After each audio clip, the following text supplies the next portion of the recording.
I'm chair of Peterborough Positive. That is an organisation that's looking to introduce a business improvement district within Peterborough City Centre to help support all businesses within the catchment area.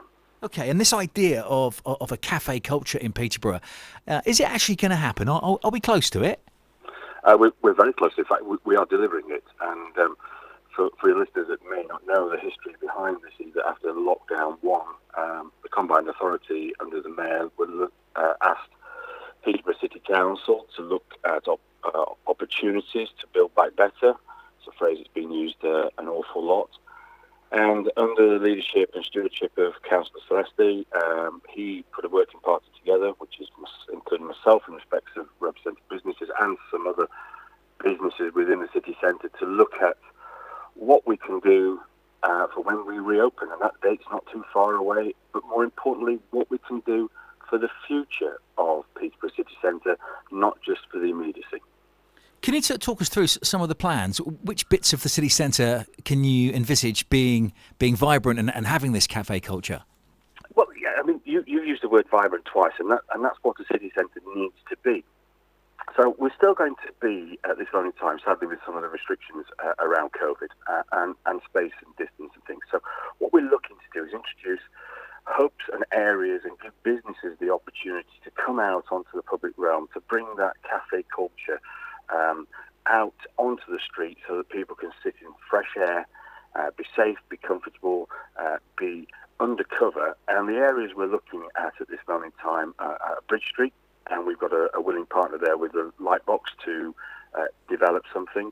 We've got a master plan which we're just working up, and hopefully we'll be able to deliver later this year for St John's, to make a communal area which is kind of like street food. So, but hopefully attracting local businesses. In fact, the criteria really is to get local businesses to take these spaces. In Cathedral Square, the opportunities are endless in respect to the number of food and beverage outlets there, but Being Around has introduced the first pod, and that will be ready for trading as an outdoor venue from the 12th. And then we're looking at Westgate itself to try and create a street dining area. There's a, I think they're called park spaces, but it's kind of like taking up a little bit of the road, not too much, but not being on the pavement, in a safe and secure environment, not just for the people, but those that are using it, and COVID as well. Okay, so Westgate, St John Square, Bridge Street, and of course Cathedral Square. Do we have the climate for it, Mark? Well, interesting enough, if we get the summer we got last year, then we certainly do. But the key here, Kev, is that it's for 52 weeks of the year. So those structures and pods that are built have to have empathy to the surrounding location, but also have to have the services that mean that it can be used 52 weeks of the year. So they have the ability to be enclosed, they have heating, they have lighting, and it also means that we can potentially extend that kind of day's trading through to the early evening, and have that kind of day-night economy mix, which is going, again, makes a vibrant city centre. Yeah, absolutely. And when the university comes, I mean, Peterborough really does have an exciting future, but it's about survival, I guess, for now. The hospitality sector hit so badly by COVID. Will there be enough businesses willing to give this a go and be part of it, do you think? Well, we're actually looking for other partners to encourage them. We're talking to the nationals. You can imagine at this moment in time, there are a few people that don't want to have these extended conversations, and it's also difficult to have some of the conversations because their structure isn't in place because of the lockdown and furloughing.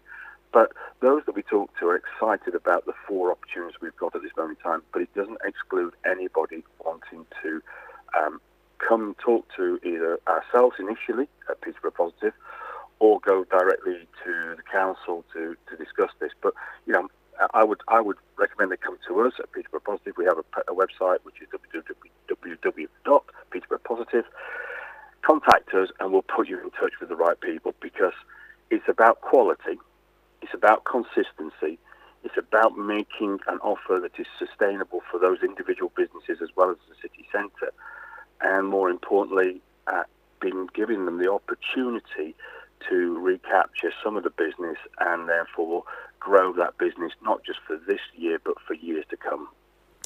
Let's leave it there. That's a wonderful sort of, I think positive note to end the conversation on. And I know that the Lightbox Cafe and the Banyan Tree are all part of the plans. And so, yeah, we'll keep our fingers crossed that this can develop and grow and the city can get out. When we can safely get out, I'm sure there's a pent-up demand to get out there and meet friends again and socialise again. And being able to do that outside in this cafe culture, I think, is a really positive idea.